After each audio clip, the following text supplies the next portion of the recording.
అమ్మ దయచేసి సూర్య అందరు దయచేసి కొంచెం ఓపిక పడాలి.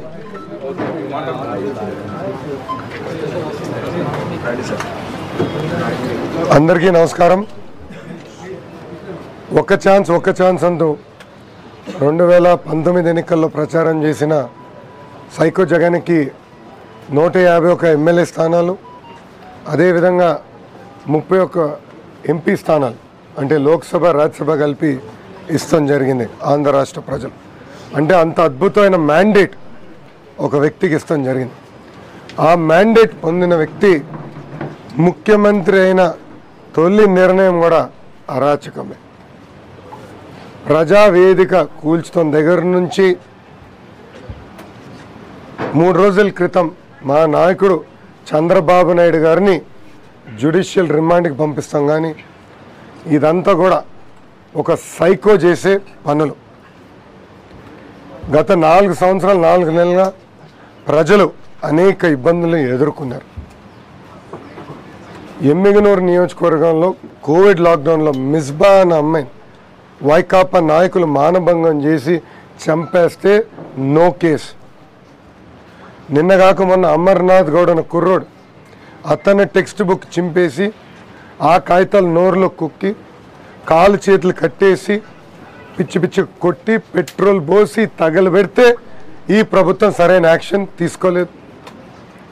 అబ్దుల్ సలాం నంద్యాలలో వైకాపా నాయకులు పదే పదే వేధిస్తున్నారు, మమ్మల్ని దొంగలు అంటున్నారు, ఈ సమాజం మమ్మల్ని దొంగలుగా చూస్తున్నారు, ఆ బాధ నేను పడలేను, మా కుటుంబం పడలేదని మొత్తం కుటుంబం కలిసి ఆత్మహత్య చేసుకున్నారు. No case. నంద్యాలలో పోలీసుడిని నడి వీధిలో తరిమి కొట్టి చంపితే నో కేసు. ఇట్లా అడుగడుగున గంజాయి స్మగ్లర్స్ పైన నో కేసు, టెర్రరిస్ట్ పైన నో కేసు, వాళ్ళ వైకాపా నాయకులు వచ్చి ప్రజల్ని వేధిస్తే నో కేసు. అదే ప్రజల తరపున పోరాడుతున్న తెలుగుదేశం పార్టీ నాయకులు కానీ, జనసేన పార్టీ నాయకులు కానీ, ఇతర పార్టీ నాయకులపైన విపరీతమైన కేసు. నేను కూడా బాధితుడిని. 22 కేసులు, attempt murder, SC ST case. ఎంత దారుణం అంటే పవన్ కళ్యాణ్ గారు అమరావతికి వస్తానని నిర్ణయించుకుని ప్రత్యేక విమానంలో రావాలనుకుంటే అక్కడ ఎస్పీ స్వయంగా లెటర్ రాసి బేగంపేట ఎయిర్పోర్ట్కి ఫ్యాక్స్ చేసి పవన్ కళ్యాణ్ గారు వస్తే అల్లజడి అవుతుంది, లా అండ్ ఆర్డర్ ప్రాబ్లం అవుతుంది, ఫ్లైట్ టేక్ ఆఫ్ అవనీదని చెప్పే పరిస్థితి చూసాం. మళ్ళీ ఆయన రోడ్ మార్గంలో వచ్చారు. అరే ఒక యుద్ధ వాతావరణం క్రియేట్ చేశారు బార్డర్ దగ్గర. ఏం లేని ఇష్యూని క్రియేట్ చేస్తారు, పోరాడితేమో అటెంప్ట్ మర్డర్ పెడతారు. అదే పవన్ కళ్యాణ్ గారు చివరికి ఎక్కడికి వెళ్ళారు? మంగళగిరి ఆఫీస్. ఏమైనా గొడవలు చేశారా? లేదు. అదే చంద్రబాబు నాయుడు గారు మొన్న ఏం చేశారు? భవిష్యత్తుకు గ్యారంటీ అని ఆయన ఇచ్చిన హామీ ప్రజలు చెప్పుకునేదానికి ఊరూరు తిరుగుతున్నారు. పుంగనూరులో కూడా శాంతియుతంగా ప్రజల్ని ఉద్దేశించి మారుతుంటే అక్కడ వైకాపా నాయకులు రాలేసి అక్కడున్న పోలీసులు యాక్షన్ తీసుకోబోతే రక్షణ కోసం వైకాపా కార్యకర్తలు నాయకులు తిరుగుబాటు చేస్తే 400 మంది తెలుగుదేశం పార్టీ నాయకుల్ని కార్యకర్తల్ని ఈరోజు జైల్లో పెడతారు. యువగలం పాదయాత్రలో భీమవరంలో మేము అందరం శాంతియుతంగా నడుస్తున్నాం. ఊరంతా అయిపోయింది, అద్భుతంగా జరిగింది మీటింగ్. హాయిగా వెళ్తుంటే సైకో పోవాలి సైకిల్ రావాలి అన్న పాటకి వైకాపా పిల్ల సైకోలు డాన్స్ వేశారండి. డాన్స్ వేసి మా పైన ప్రజల పైన రాళ్ళు దాడి చేశారు. ఎవరిపైన కేసు పెట్టారు? మా పైన కేసు. అసలు ఆ పాదయాత్రలో మహిళలు పెద్ద ఎత్తున వచ్చి ఇంటిపై నుంచి నా వైపు చేయి ఊపి ఇట్లా పిడికలు బిగించి బాగా చేయండి అని చెప్తే మహిళల పైన కూడా రాలేశారు ఆ పిల్ల సైకిల్. కానీ ఆ పిల్ల సైకిల్ పైన నో కేసు. యువగలం వాలంటీర్స్ ఇప్పుడు 39 మంది ఏకంగా రాజమండ్రి జైల్లో ఉన్నారు. చంద్రబాబు నాయుడు గారు 15 సంవత్సరాలు ముఖ్యమంత్రిగా చేశారు. ఈ టర్మ్తో 15 సంవత్సరాలు ప్రతిపక్ష నేతగా చేశారు. అసలు హైదరాబాద్ని ప్రపంచ స్థాయికి తీసుకెళ్ళింది చంద్రబాబు నాయుడు గారు. ఆనాడు సైబర్ టవర్ ఒక బిల్డింగ్ కట్టి ఈరోజు సైబరాబాద్ అని లక్షలాది మంది పనిచేస్తున్నారంటే దానికి కారణం చంద్రబాబు నాయుడు గారు. ఈరోజు 1 ఎకరం భూమి అక్కడ ఇన్ని దాదాపు 100 కోట్లుగా అమ్మారంటే దానికి కారణం ఆనాడు వేసిన పునాది చంద్రబాబు నాయుడు గారు. అలాంటి వ్యక్తి పైన ఎలాంటి ఆధారాలు లేకుండా ఒక కేసు తీసుకొచ్చి ఒక స్కామ్ జరిగిందని చెప్పి ఈరోజు ఆయన కట్టిన రాజమండ్రి జైలు అంటే ఫస్ట్ టర్మ్ ముఖ్యమంత్రి ఉన్నప్పుడు ఆయన కట్టిన రాజమండ్రి జైల్లో మేము ఈరోజు ఆయన కలిసిన భవనం 2016లో ఆయన ముఖ్యమంత్రి ఉన్నప్పుడు చినరాజప్ప గారు హోంమంత్రిగా ఉన్నప్పుడు కట్టిన దాంట్లో కట్టేస్తారని ప్రజలందరూ ఆలోచించాలా. అమరావతి కట్టినందుక ఆయనకి జైలుకి పంపిస్తున్నాం. మనం పోలవరం పనులు 72% పూర్తి చేసినందుక ఆయన జైలుకి పంపిస్తున్నాం. Kia, HCl, Foxconn, Celkon, Zoho ఇలాంటి అనేక పరిశ్రమలు తీసుకొచ్చిన దానికనే ఆయన ఈరోజు జైలుకి పంపిస్తున్నాం. పసుపు కుంకం ఇచ్చినందుక, 200 రూపాయల పెన్షన్ 2000 రూపాయలు చేసినందుక, దాదాపు 100 సంక్షేమ కార్యక్రమాలు చేసినందుక ఈరోజు ఆయన్ని రాజమండ్రి జైల్లో కట్టేస్తున్నాం. చూస్తే చాలా చాలా బాధేస్తుంది. అందుకే ఈరోజు పవన్ కళ్యాణ్ గారు కూడా వచ్చి ములాఖాతుకి వచ్చినప్పుడు మా నాయకుడు చంద్రబాబు నాయుడు గారు, జనసేన అధ్యక్షులు పవన్ కళ్యాణ్ గారు, పాలిట్ బ్యూరో సభ్యులు బాలకృష్ణ గారు, జాతీయ ప్రధాన కార్యదర్శిగా నేను కూర్చుని మాట్లాడి ఈ ప్రభుత్వం పైన ఇంకా యుద్ధం మొదలు పెట్టాలి. ఏ అధికారులైతే చట్టాలని అమలు చేయాలో వాళ్ళే చట్టాలని కొంతమంది చుట్టాల్లాగా మార్చితే సివిల్ వార్ ప్రకటించాలి. ప్రసక్తే లేదు, ఎవరిని వదిలిపెట్టకూడదు. అది కలిసి పోరాటం ఇప్పుడే కాదు 2024 ఎన్నికల్లో కూడా కలిసి పోరాటం చేయాలని అందరు కలిసి నిర్ణయిస్తాం జరిగింది. అది ఒక మాటలో చెప్పాలంటే ఆంధ్ర రాష్ట్ర చరిత్రలో చాలా కీలకమైన నిర్ణయం. ఈ నిర్ణయం ప్రజల కోసం, ఈ నిర్ణయం ప్రజలకు కాపాడేదాని కోసం, ఈ నిర్ణయం భావి తరాల ఆంధ్ర ప్రజలు చల్లగా హాయిగా బతికేదాని కోసం. ఈరోజు మేమందరం కలిసికట్టుగా పోరాటం చేస్తాం. దానికి అటు జనసేన నుంచి ఇటు తెలుగుదేశం పార్టీ నుంచి ఒక కమిటీ వేద్దాం నిర్ణయించుకున్నాం. రాబోయే రోజుల్లో ఈ యుద్ధం ఎలా ముందలు తీసుకెళ్లే దాంట్లో చర్చించి కలిసికట్టుగా ఒకే ఒక లక్ష్యంతో ఈ సైకోని శాశ్వతంగా ఆ తాడేపల్లి కొంపలో పెట్టి బయట నుంచి లాకేసే లక్ష్యంతో మేము కలిసి పనిచేస్తామని తెలుపుకుంటూ, ఇప్పుడు మీడియా మిత్రులకి ఏమైనా ప్రశ్న ఉంటే దానికి సమాధానం చెప్పిన బాబు గారు సింహం లాంటి వ్యక్తి. ఈరోజు మీరు చూసారు, లోపలున్నా కూడా సైకో జగన్కి చవంట పట్టే విధంగా చేస్తున్నారు. సో లోపలున్నా బయట ఉన్న సింహంని ఎవరు ఆపలేరు. చంద్రబాబును చూసి ఏమన్నారు? చంద్రబాబు పవన్ కళ్యాణ్ మధ్య దానికి సంబంధించి ఏమని చర్చిస్తారు? పవన్ కళ్యాణ్ గారు చంద్రబాబు నాయుడు గారు చూసిన వెంటనే ఆయన బాధ ఆవేదన వ్యక్తం చేశారు. ఆయన మంచి మాట అన్నారు. ఈరోజు ఆయన వస్తుంటే హైటెక్ సిటీ నుంచి వచ్చారు. అక్కడున్న భవనాలన్నీ చూసి అరే లక్షలాది మందికి ఆయన ఆనాడు వేసిన పునాది వల్ల ఈరోజు ఉపాధి కలుగుతుంది. నిజంగానే ఆయన ఆనాడు అవినీతి చేయాలనుకుంటే అసలు 1,00,000 కోట్లు ఆస్తి ఆయన ముందర ఉండే, కనీసం ఒక గజం కొనుక్కోలేదు. అలాంటి వ్యక్తి పైన ఇలాంటి పనికిమాల అవినీతి ఆరోపణ వేసి ఆయన్ని బంధిస్తాం చాలా చాలా బాధాకరం అని ఆయన చంద్రబాబు నాయుడు గారు చెప్పడం జరిగింది. మా అధ్యక్షుడు గారు చంద్రబాబు నాయుడు గారు చాలా స్పష్టంగా కలిసికట్టుగా ఈ ప్రభుత్వం పైన మనం పోరాడాలి. ఇంకో మాట కూడా చెప్పారు, ఈయన సైకో కాదు, ముఖ్యమంత్రి గారు ఈజ్ మెంటలీ అన్స్టేబుల్. ఆయన మందులు మింగుతున్నారో లేదో ఆయన డాక్టర్లు చెప్పాలా, కానీ మెంటలీ అన్స్టేబుల్ వ్యక్తి ఈరోజు ముఖ్యమంత్రిగా అవుతే ఎలాంటి పరిణామాలు ఉంటాయో ఆంధ్ర రాష్ట్ర ప్రజలందరూ చూస్తున్నారు. ఇది చంద్రబాబు నాయుడు గారు చెప్పింది. సార్ రాష్ట్రం కోసం గతంలో కలిసి పనిచేసాం, మళ్ళీ కలిసి కూడా పవన్ కళ్యాణ్ మెసేజ్ ఇచ్చే ప్రయత్నం అయితే చేశారు. పర్టికులర్ విధానపరమైన అంశాల లోపాలను సరి చేసుకొని ముందుకెళ్తామని కూడా అన్న పరిస్థితి. ఈరోజు అందరం ఈ ప్రభుత్వం చేతిలో బాధితులే కదా. మీడియా మిత్రులపైన కూడా దాడులు జరుగుతున్నాయి. మీడియా మిత్రులు గొంతు నొక్కేదానికి జియో తీసుకొచ్చారు. మీడియా మిత్రులు ఎక్కడన్నా గట్టిగా ఎమ్మెల్యేలు మంత్రులు చేస్తున్న అవినీతి బయట పెడితే మీ పైన కూడా ఎస్సీ ఎస్టీ కేసులు పెట్టారు స్వామి, మర్చిపోయారా మీరు? అట్లా రైతులపైన కేసులు పెట్టారు, ఎస్సీ ఎస్టీ కేసు. అమరావతి రైతులపైన, మాదిగా సోదరులపైన ఎస్సీ ఎస్టీ కేసు పెట్టారు.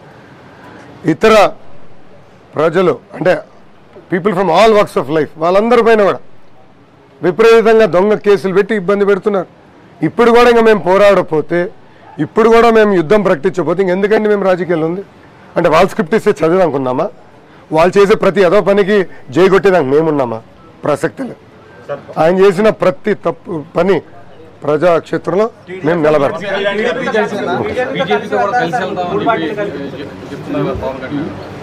ఆయన నేను ప్రెస్ మీట్లో ఉన్నాను, మేము చెప్పింది చాలా స్పష్టంగా తెలుగుదేశం పార్టీ, జనసేన పార్టీ భవిష్యత్ కార్యాచరణ ఒక జాయింట్ యాక్షన్ కమిటీ ప్రకటించి తద్వారా అమలు చేస్తామని చాలా స్పష్టంగా చెప్పాం. నంబర్ 1, 2024 ఎన్నికల్లో కలిసి పోటీ చేస్తామని చాలా స్పష్టంగా చెప్పాం. బీజేపీకి వచ్చే గల ఆ నిర్ణయం బీజేపీ సోదరులపైన ఉంటుంది. సార్ జైల్లో భద్రత ఉందని చెప్పి హోమ్ మినిస్టర్ గారు చెప్పారు. నిజంగా మీరు ఒకసారి ములాఖాత్కి వెళ్ళారు, ఆ భద్రత బాగుందంటారు, ఏమైనా లోపాలు ఉన్నాయంటారు? అయ్యా, హోమ్ మినిస్టర్ గారిని హోమ్కే పరిమితం చేశారు ఈ ప్రభుత్వం. డిఎస్పీ పోస్టింగ్ జరగాలన్నా, ఎస్పీ పోస్టింగ్ జరగాలన్నా, కీలకమైన పోస్టింగ్ జరగాలంటే పాపం తల్లికే తెలియని పరిస్థితి. ఇంకా ఆమెకి భద్రత గురించి ఏం తెలుస్తుంది? నేను చంద్రబాబు నాయుడు గారు 15 సంవత్సరాలు ముఖ్యమంత్రిగా చేసిన వ్యక్తి. ఆయనకి క్లాస్ ఏ ఫెసిలిటీస్ ఇవ్వాలి, ఇవ్వట్లేదు. అది అందరూ తెలిసిన విషయమే, ఇవ్వట్లేదు. అది కాదండి, గత 42 సంవత్సరాలుగా రాజకీయాలు ఉన్న వ్యక్తి చంద్రబాబు నాయుడు. అనేక కీలకమైన నిర్ణయాలు ఆయన తీసుకున్న వ్యక్తి. దానివల్ల కొంతమంది శత్రువులు కూడా ఉన్నారు. అంటే నక్సలైట్లు కానివ్వండి, గంజాయి స్మగ్లర్స్ కానీ, ఎర్రచందనం స్మగ్లర్స్ కానీ వాళ్ళందరూ ఉన్నారు. వాళ్ళందరూ ఎక్కడున్నారు? ఇప్పుడు రాజమండ్రి జైల్లో ఉన్నారు. అక్కడున్న జైలర్ ఏం పట్టుకుంటున్నాడు? లాఠీ పట్టుకుంటున్నాడు. అంటే ఇంకా చంద్రబాబు నాయుడు గారికి భద్రత ఎట్లుంటుందని అడుగుతున్నా. ఎట్లుంటుంది? ఎట్లా? అది విచిత్రం. అంటే ఈరోజు బాలకృష్ణ గారు నేను అక్కడ నుంచున్నాం, ఫోటోలు తీసుకోవాలి జైల్లో, మన జైల్లోకి వెళ్ళేదానికి. అక్కడ ఇంటెలిజెన్స్ ఆఫీసర్ లోపలికి వచ్చి ఫోటోలు తీస్తున్నాడు అమ్మాయి. ఇంకా ఏంటండి, నేను డిఎస్పీ గారు ఈయన ఎవడంటే కూడా స్పందించలే. డిఎస్పీ ఎస్ఐని అడిగితే స్పందించాడు. అరే మా కళ్ళ ముందల్లే అంత ల్యాప్స్ అవుతుందంటే మళ్ళీ బాబు గారు భద్రత పైన మాకు కంగారు ఉండకూడదా? నేను అడుగుతున్నా. He's the only NSG protect in South India, only NSG protect, only central protect in South India. భద్రత ఏంటి? కనీసం వేడి నీళ్ళు ఇవ్వట్లేదు దానికి, స్నానం చేసేదానికి. ఇంకా భద్రత గురించి ఏం మాడతాం చెప్పండి? పవన్ కళ్యాణ్ పైన కూడా వ్యక్తిగత దాడిని మళ్ళీ ప్రారంభించిన పరిస్థితి. 10 నిమిషాల క్రితం కలిసి పనిచేస్తామని చెప్పిన తర్వాత మళ్ళీ కులపరంగాను వ్యక్తిగతంగాను. ఇప్పుడు మీరు చూస్తే చంద్రబాబు నాయుడు గారు రాష్ట్ర ప్రజల తరపున పోరాడినందుకే శాసనసభ సాక్షిగా మా తల్లిని అవమానించారు, నన్ను వ్యక్తిగతంగా దూషించారు, బ్రహ్మణి పైన కూడా అనేక పోస్టులు పెట్టారు. ఎందుకు? ప్రజల తరపున మేము పోరాడుతున్నాం. అరే స్టాన్ఫర్డ్లో ఎంబీఏ చేశానండి నేను, బ్రహ్మణి స్టాన్ఫర్డ్ ఎంబీఏ. మాకింత అవసరమా? ప్రజల కోసం పోరాడుతున్నామని అడుగడుగున మమ్మల్ని అవమానించారు, అడుగడుగున మీమ్స్ చేశారు. ఈరోజు పవన్ కళ్యాణ్ గారు పైన కూడా చేస్తున్నారు. ఆయన కుటుంబ సభ్యులను కూడా లాగుతున్నారు, లేనిపోని చిచ్చు పెట్టడానికి కూడా ప్రయత్నిస్తున్నారు. ఇదేంటంటే ఒక సైకో చేసే పనులు. అంటే ఆయనకు వ్యతిరేకంగా పోరాడే వాళ్ళని స్లో చేయాలంటే వాళ్ళ కుటుంబ సభ్యులమైన పడితే స్లో అవుతారనుకుంటున్నారు. ఈరోజు నిజంగానే ఒక అన్నగా పవన్ కళ్యాణ్ గారు అమ్మకు ఒక మాట చెప్పారు. శాసనసభ సాక్షిగా మిమ్మల్ని ఆనాడు అవమానిస్తే చాలా బాధపడ్డాను, చాలా ఆవేదన పడ్డాను. మళ్ళీ మీ ముఖంలో నవ్వు కంపడే విధంగా మేము కలిసికట్టుగా చేస్తామని హామీ కూడా ఇచ్చాం. అంటే చూడండి, పార్టీల అతీతంగా ఒక మహిళకు అవమానం జరిగితే అంత పెద్ద ఎత్తున బయటకు వస్తుంది. అదే తెలుగుదేశం పార్టీ ఆనాడు జగన్ గారు జైలుకి వెళ్తే మేము తపాసులు కాల్చల, వాళ్ళ కుటుంబ సభ్యుల్ని ఏనాడు అవమానించలే. It is a matter of fact. Vijayalakshmi గారు భారీ మెజారిటీతో వైజాగ్ ఎంపీగా ఓడిపోయారు, మేము ఏనాడు ఎగతాళి చేయలేదు. రాజకీయాలు, కుటుంబం. మహిళలకు ఇవ్వాల్సిన గౌరవం ఇవ్వాలి. కానీ అది మేము చేసిన తప్ప అని ప్రజలందరూ ఒక్కసారి ఆలోచించాలి. ఆంధ్ర రాష్ట్రంలో మహిళలందరూ ఆలోచించాలి. మీ తరపున పోరాడినందుకు తల్లిని, భార్య, చెల్లిని, అక్కల్ని అందరినీ అవమానిస్తున్నారు. ఇది నిజంగానే చాలా చాలా బాధాకరం. కాపులకి ద్రోహం చేశారు చంద్రబాబు. ఇప్పుడు ఆయనతోనే చంద్రబాబు పవన్ కళ్యాణ్ పొత్తు పెట్టుకుంటున్నాడు, అందరినీ కట్టేట ముస్తున్నాడు అనేసి పవన్ కళ్యాణ్ విమర్శిస్తున్నారు. నేను మిమ్మల్ని సూటిగా ప్రశ్నిస్తాను. ఏ వర్గానికి చంద్రబాబు నాయుడు గారు ద్రోహం చేసిన వ్యక్తి కానే కాదు.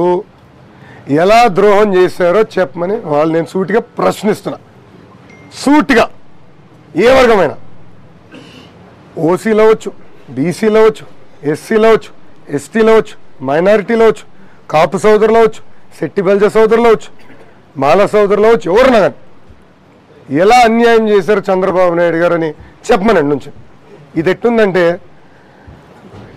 ఈ కుంభకోణం అంతా చూస్తే నాకు అర్థమైంది ఎట్టుందంటే, బ్యాంక్ చైర్మన్ ఉన్నాడు, చైర్మన్ పాలసీ ఇస్తాడు, బ్యాంక్ మేనేజర్లో పనిచేసే ఒక ఉద్యోగస్తుడు తప్పు చేసి ఉండొచ్చు, ఆ తప్పుకి చైర్మన్ తీసుకెళ్ళి బొక్కలేస్తారని ఎవరన్నా సూటిగా అడుగుతున్నా. చంద్రబాబు నాయుడు గారు ఏం చేశారు, పాలసీ తీసుకొచ్చి పెట్టారు అంతే, అది చేసింది పైన. అదేవిధంగా మీరు చూస్తే కాపు సోదరులకి ఆనాడు కార్పొరేషన్ ఏర్పాటు చేసినవారు చంద్రబాబు నాయుడు గారు. ఉపకులాల వరకు బీసీలకి కార్పొరేషన్ ఏర్పాటు చేసి నిధులు కేటాయించి ఖర్చు పెట్టినవారు చంద్రబాబు నాయుడు గారు. అసలు ఎస్సీ కార్పొరేషన్కి నిధులు కేటాయించి ఎస్సీ సప్లైని అమలు చేసింది చంద్రబాబు నాయుడు గారు. విదేశీ విద్య, బెస్ట్ అవైలబుల్ స్కూల్, ఇట్లా చెప్పుకుంటూ పోతే 100 సంక్షేమ కార్యక్రమాలు చేసింది తెలుగుదేశం పార్టీ. అది మాకున్న చిత్తశుద్ధి అండి. వాళ్ళు కూడా చెప్పేదానికి ద్రోహం చేసామని. చర్చకు వస్తే రమ్మనండి, ఎక్కడో ఉన్నా కదా, చర్చిద్దాం. యువగలం పాదయాత్రలో ప్రతిసారి చెప్పిన, మీరేం చేశారు మేమేం చేసాం చర్చిద్దామని. ఒక్కడు రాలా, ఇంకేం మాడతారు. ముందల మేము కమిటీ ఫామ్ చేసుకుంటాం, కూర్చొని మేము మాట్లాడతాం, దాని తర్వాత భవిష్యత్తు కార్యాచరణ మేము ప్రకటిస్తాం.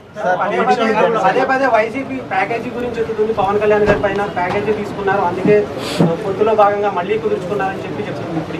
ఇప్పుడు కూడా దానిపై మీ అభిప్రాయం ఏంటి?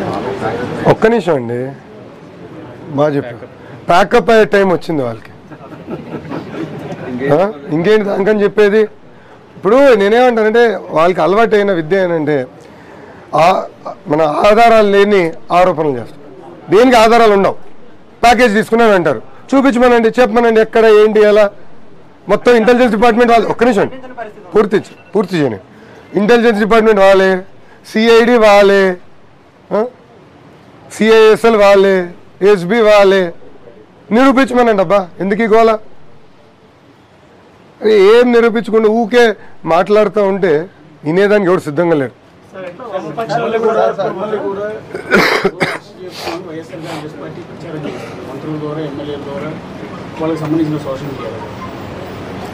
మా మామగారు డైలాగ్ గుర్తొస్తుంది, భయం మా బయలుదేరడం లేదు. ఎందుకు భయపడతామండి, ఏం తప్పు చేసామని భయపడతామండి. ఇక్కడ ఎందుకు భయపడాలి మేము, ఎందుకు భయపడాలి,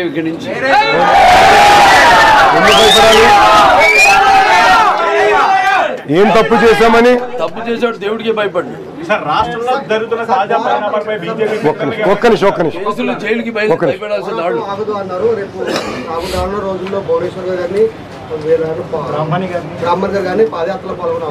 అరే ఎప్పుడు బయటికి రాని మహిళల గురించి ఎట్లా మాడతాం స్వామి. రాజకీయాలు ఎప్పుడన్నా మా అమ్మని చూసారా, బ్రహ్మని చూసారా. ఛాన్స్ ఇస్తే నన్ను రాజకీయాల నుంచి బయటికి లాక్కునే వాళ్ళు. వాళ్ళు రాజకీయాలకు ఎప్పుడు దూరంగా ఉన్నవాళ్ళు. అది ఇప్పుడు సార్, మా నాయకుడు చంద్రబాబు నాయుడు గారు, దాంట్లో ఎలాంటి డౌట్ లేదు. అనుభవం ఉన్న వ్యక్తి, ఆంధ్ర రాష్ట్ర ముఖ్యమంత్రిగా అవ్వాల్సిన సమయం ఇది. సో దానికి చేయాల్సిన పోరాటం తెలుగుదేశం పార్టీ, జనసేన పార్టీ కలిసికట్టుగా చేస్తుంది. టీడీపీ జనసేన తాజా పొత్తు కలయికని క్యాడర్, రెండు పార్టీల క్యాడర్ ఎలా రిసీవ్ చేసుకుంటున్నాం? అది మీరు కార్యకర్తలు అడిగితే బాగుంటుందమ్మా. నేను ఒక నిమిషం, తెలుగుదేశం పార్టీ జాతీయ ప్రధాన కార్యదర్శిగా నేను అందరినీ, కార్యకర్తలందరూ కూడా గతంలో కలుసుకోవడం జరిగింది. కలిసికట్టుగా పోరాడాలి, ఈ ప్రభుత్వం వ్యతిరేకంగా మనం పోరాడాలి, అనేది అందరి అభిప్రాయం. సో అందరి అభిప్రాయం మేరకు కూడా బాబు గారు కూడా అందరితో గతంలోనే మాట్లాడారు. ఇప్పుడు సమయం ఆశ్రయించింది అనిపించింది. ఎందుకంటే ఏం తప్పు చేయని చంద్రబాబు నాయుడు గారిని జైలుకి పంపించేశారు. మీరే అన్నారు రేపో మాపో నన్ను కూడా పంపిస్తారని. వాళ్ళ ఎంపీలు మంత్రులే కాళ్ళు ఎగరేసుకొని నెక్స్ట్ లొకేషన్ ఇట్లా నేను మనస్సాక్షి ఏనాడు తప్పు చేయలేదు, చేయాల్సిన అవసరం నాకు అంతకన్నా లేదు. అయ్యా మా హెరిటేజ్ కంపెనీ మార్కెట్ క్యాప్ 2,500 కోట్లు, ఈరోజు 2,500 crore మార్కెట్ క్యాప్. ఈ స్కిల్ డెవలప్మెంట్ అవినీతి మాకేమైనా అవసరమా? అంత డబ్బులు కావాలనుకుంటే ఒక 10% అమ్ముకుంటే మాకు ఎంత వస్తుంది? 250 కోట్లు వస్తుంది. మాకు అవసరమా ఇది? ఇలాంటి అవినీతి చేయాల్సిన అవసరం మాకెందుకు వస్తుంది? సో నేను మంత్రిగా దాదాపు 2,000 ఫైల్స్ క్లియర్ చేసినట్టున్నా 2 సంవత్సరాలు 4 నెలల్లో. ఏనాడు తప్పు చేయాలి? బండి సంజయ్ నిన్న ఒక స్టేట్మెంట్ ఇచ్చారు బాబు గారి అరెస్టుకి సంబంధించి, రాష్ట్రంలో ప్రజలు తిరగబడే పరిస్థితి వస్తుంది త్వరలో అని. అలాగే కిషన్ రెడ్డి కూడా దీన్ని ఖండిస్తూ ఉన్నారని బీజేపీ నుంచి మోరల్ సపోర్ట్ వస్తున్నట్టు భావిస్తున్నారు గారు. దేశంలో ఉన్న దాదాపు అన్ని రాజకీయ పార్టీలు మేము చంద్రబాబు నాయుడు గారికి అండగా నిలబడతాము అని చాలా స్పష్టంగా చెప్పారు.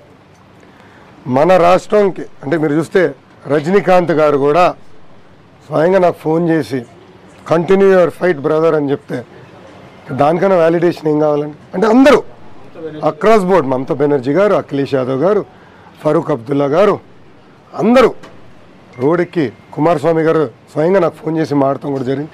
అందరూ ఇది అన్యాయం, చంద్రబాబు నాయుడు గారు నీకన్నా మాకు బాగా తెలుసు, చంద్రబాబు నాయుడు గారు అవినీతి చేశారంటే నమ్మశక్యంగా లేనేలేదు, బీ స్ట్రాంగ్, మళ్ళీ పుల్లి వేటాడడానికి వస్తుందని కూడా వాళ్ళు నాకు చెప్పారు. అది మాకున్న క్రెడిబిలిటీ.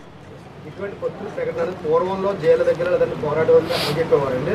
ఇప్పుడు మళ్ళీ ఇదే సమయంలో జైలు దగ్గర ఈ పొత్తుల కోసం ప్రకటించడం ఏ రకంగా జరుగుతుంది? జైలు వేదిక పోరాటానికి ఒక్క నిమిషం అండి. నేను చెప్పా ఈరోజు కంపెనీ విలువ 2,500 కోట్లు మార్కెట్లో ఉంది. మాకు లిస్టెడ్ కంపెనీ, మాకు అవసరం ఏంటండి?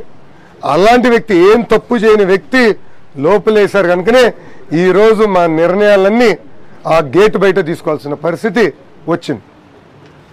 సార్, పవన్ కళ్యాణ్ గారు బీజేపీతో పొత్తులో ఉన్నారు, అయితే ఇప్పుడు మీతో కలిసి పనిచేస్తా అంటారు, బీజేపీని వదులుకోవడానికి సిద్ధంగా ఉన్నారని ఈ అంశం ఉన్న చంద్రబాబు గారి దగ్గర చర్చకొచ్చింది. చంద్రబాబు నాయుడు గారి దగ్గర వచ్చిన ఏకైక చర్చ కలిసికట్టుగా ప్రజల కోసం ఈ ప్రభుత్వం వ్యతిరేకంగా మనందరం పోరాడాలి. ఈరోజు చంద్రబాబు నాయుడు గారు అవుతే, రేపు లోకేష్ అవుతే, ఎల్లుండి ఎవరు? చంద్రబాబు నాయుడు గారు లాంటి వ్యక్తికే ఈరోజు ఆంధ్ర రాష్ట్రంలో రక్షణ లేకపోతే ఇంకా సామాన్యులు రోడ్డు పైన తిరిగే పరిస్థితి ఉంటుందా? పవన్ కళ్యాణ్ గారు లాంటి వ్యక్తినే రోడ్డు పైన ఆపేసి చివరికి ఆయన రోడ్డు పైన పడుకుంటేనే ఎలా చేశారంటే సామాన్యులు ఆంధ్ర రాష్ట్రానికి వచ్చే పరిస్థితి ఉంటుందా? ఆంధ్ర రాష్ట్రంలో తిరిగే పరిస్థితి ఉంటుందా?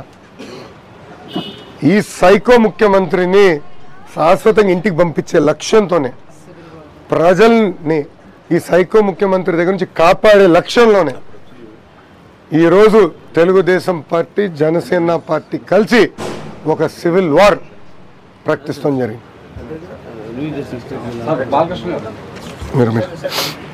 ఇంత పెద్ద ఎత్తున కుటుంబంపై జరుగుతున్న దాడి, మీ కుటుంబంపై జరుగుతున్న దాడి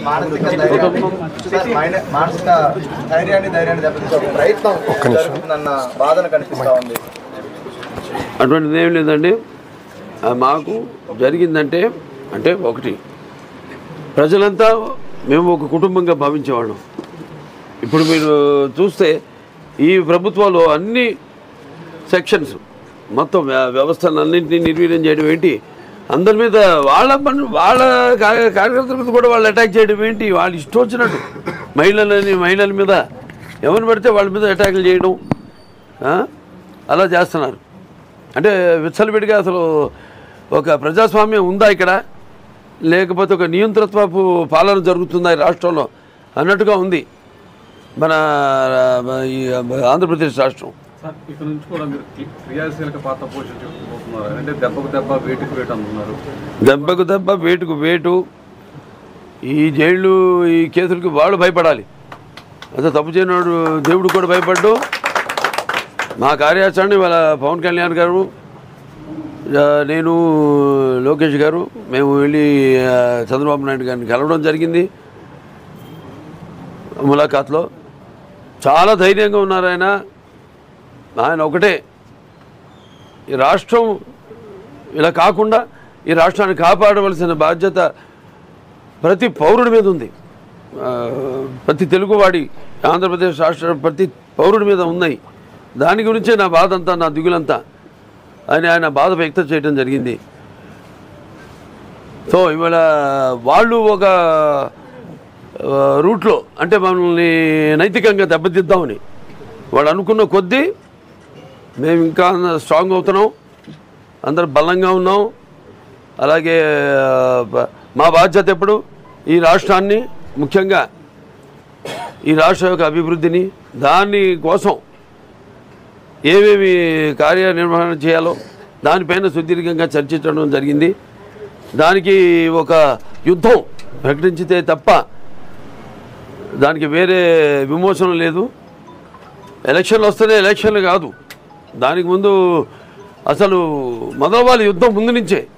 అంటే యుద్ధం అంటే ఒక పార్టీయే కాదు, తెలుగుదేశం పార్టీయే కాదు.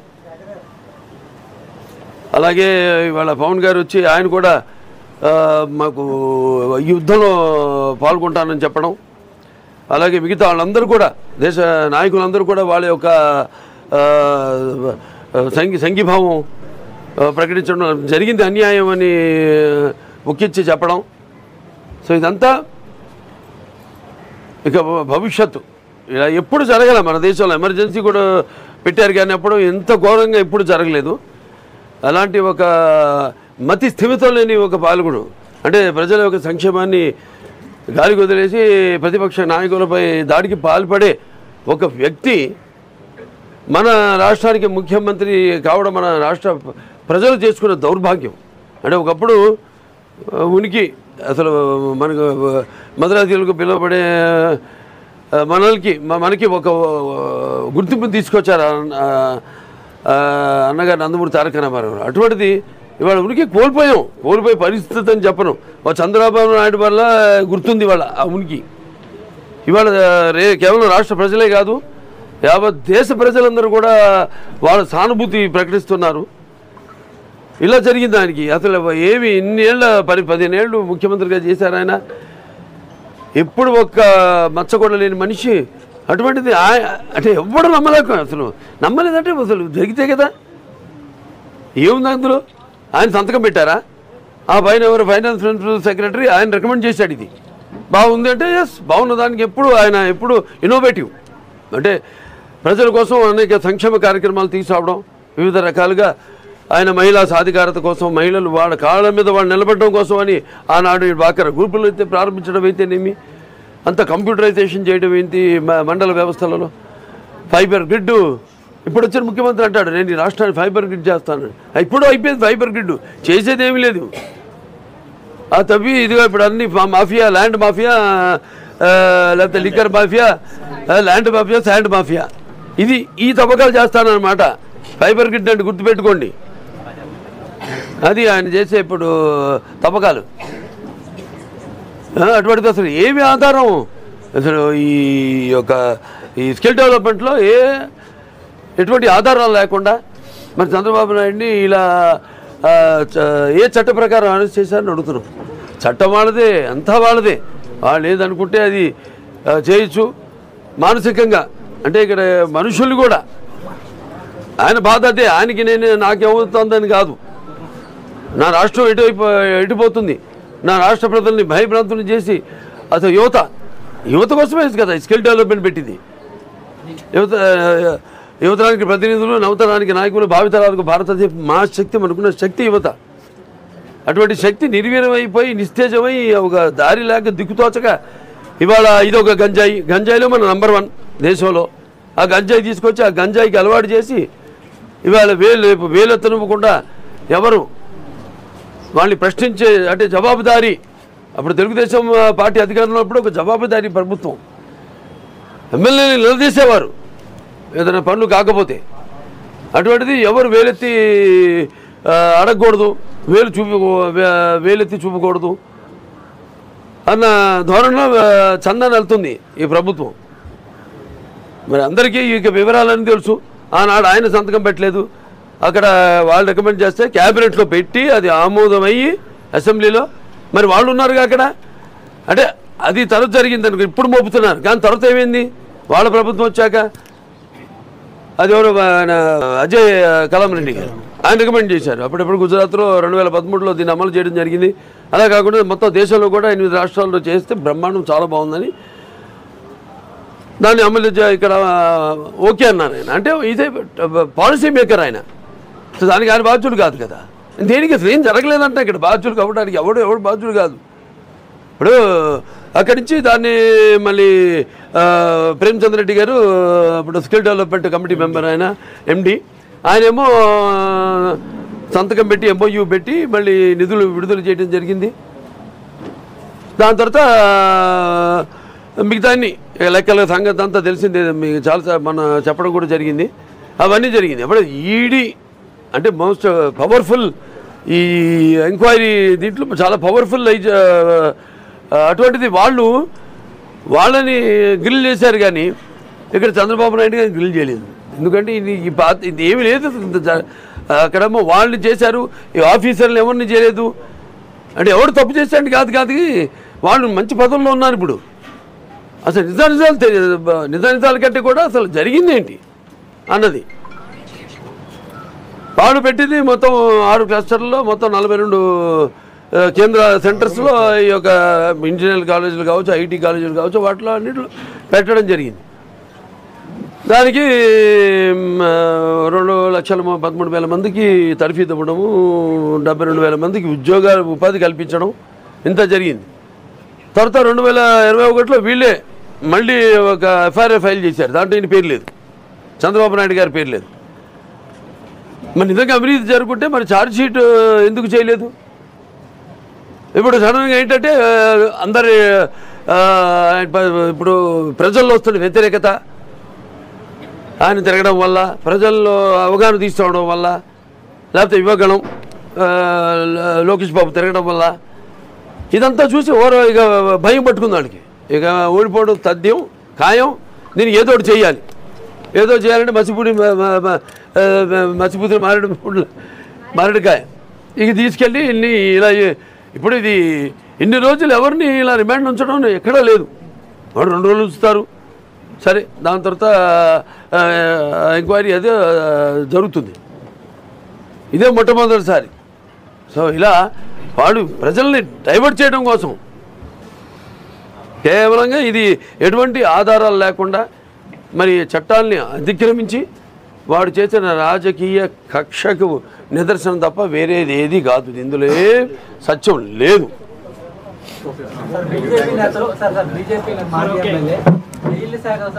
న్యాయ శాఖకు సంబంధించి జ్యుడిషియల్ డిపార్ట్మెంట్ మీద కూడా అనుమానాలు వ్యక్తం అవుతున్నాయి.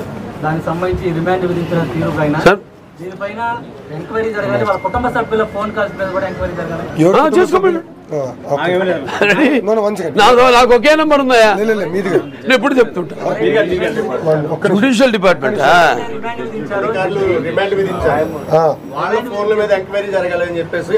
సార్ ఒకటి, అది బీజేపీ నాయకుల వ్యక్తిగత అభిప్రాయాలు అనుకున్నా, దానికన్నా నాకు తెలియదు. మీరు చెప్తే మొదటిసారి నేను వింటాం. కానీ మేము అడిగింది ఒక విషయం ఉంది. అదే కోర్టులో మేము ఏం అడిగామంటే, ఏ అధికారులు అయితే చంద్రబాబు నాయుడు గారిని అరెస్ట్ చేసేదానికి వచ్చారో వాళ్ళ కాల్ డేటా రికార్డ్స్ అన్ని కోర్టు తీసుకొని కాపాడండి అని చెప్పాం. ఎందుకంటే వాళ్ళు అరెస్ట్ చేసిన ముందల అని మేము చెప్పాం. అంతవరకు మేము అడిగింది వాస్తవమే, దాని తప్ప మాకు ఈ విషయం మాకు తెలియదు. కాల్ డేటా అన్ని పరిశీలించమని చెప్పారు. కానీ విష్ణు కుమార్ రాజు గారు మొత్తం జ్యుడిషియరీ ఎవరైతే రిమాండ్ విధించారో ఆవిడకి సంబంధించిన కుటుంబ సభ్యుల కాల్ డేటా కూడా పరిశీలించాలి. దీని మీద చాలా అనుమానాలు ఉన్నాయి. దీనికి సంబంధించి దానిపైన నేనంటే స్పందిస్తాను. నేనేమంటానంటే ఆంధ్ర రాష్ట్రంలో అనేక మందికి అనేక అనుమానాలు ఉన్నాయి, అంటే డౌట్ లేదు. అది వాళ్ళ అభిప్రాయాలు వ్యక్తం చేశారు. మేము మాత్రం ఈ అరెస్ట్ వాడికి భయపడే వాళ్ళం కాదు. న్యాయ పోరాటం చేస్తాం, న్యాయపరంగానే పోరాటం చేస్తాం, ప్రజాక్షేత్రంలో తెచ్చుకుంటాం. ఓకేనా? హైదరాబాద్లో ఐటీ ఎంప్లాయీస్ కొన్ని వేల మంది రోడ్ల మీద హైటెక్ సిటీలో వాళ్ళందరినీ తెలంగాణ గవర్నమెంట్ అరెస్ట్ చేస్తున్నారు. ఎక్కడ చేస్తుంది? లేదు. దయచేసి అలాంటి ఆరోపణలు చేయొద్దండి. నిన్న శాంతియుతంగా వాళ్ళు నిరసన వ్యక్తం చేశారు, ట్రాఫిక్ ఇబ్బంది లేకుండా చేశారు, పోలీసులు అక్కడ నిలబడ్డారు. ఇది హైదరాబాద్ సంబంధించిన విషయం. మళ్ళీ ప్రజలు ఆంధ్ర రాష్ట్రం అనుకుంటారు. ఆంధ్ర రాష్ట్రంలో అలాంటి పరిస్థితి ఉండదు. మమ్మల్ని కనీసం రోడ్డు కూడా ఎక్కనియరు. ఇంటి బయటకు వస్తే హౌస్ అరెస్ట్ అండి. అక్కడ వాళ్ళు వచ్చి రోడ్డు పైన ఎక్కారు. వాళ్ళందరూ శాంతియుతంగా ఐఎమ్ విత్ సిబిఎన్ అని పెట్టారు అంతే. అక్కడనే కాదు, బెంగళూరులో, చెన్నైలో, ఆంధ్ర రాష్ట్రంలోనే కాదు, భారతదేశంలోనే కాదు, ప్రపంచవ్యాప్తంగా తెలుగు వాళ్ళు ఎక్కడున్నా కూడా వాళ్ళందరూ బయటకు వచ్చి సంఘీభావం తెలుపుతున్నారు. తెలుగు వాళ్ళు కానోళ్ళు కూడా చాలా మంది వచ్చి సంఘీభావం. చంద్రబాబు నాయుడు గారు ఒక ఇంటర్నేషనల్ బ్రాండ్. ఆయన ఇవాళ G20కి వెళ్ళకుండా అదో ఇదో అంటే వాళ్ళంత నమ్మేవాళ్ళు కాదు. G20లో వాళ్ళందరికీ చంద్రబాబు నాయుడు గారు ఏంటో తెలుసు. బిల్ క్లింటన్ని, బిల్ గేట్స్ని ఇక్కడ తీసుకొచ్చి హైదరాబాద్ సిటీని ఇక్కడ డెవలప్ చేసి ఏదో అన్ని రకాలుగా చేసినా కూడా ఆయన క్రెడిబిలిటీ, ఆయన బ్రాండ్ ఆయనే. ఎవరు సాటి రారు. ఐఎస్బిలో కానివ్వండి, తెలుగు వాళ్ళు కానోళ్ళు కూడా వచ్చి నిరసన వ్యక్తం చేశారంటే అది చంద్రబాబు నాయుడు గారు ఉన్న credit. Thank you. Thank you. Chandrababu గారి నాయకత్వం. వర్ధిల్లాలి. చంద్రబాబు గారి నాయకత్వం. వర్ధిల్లాలి. 5 minutes అందరి విషయం నాయకత్వం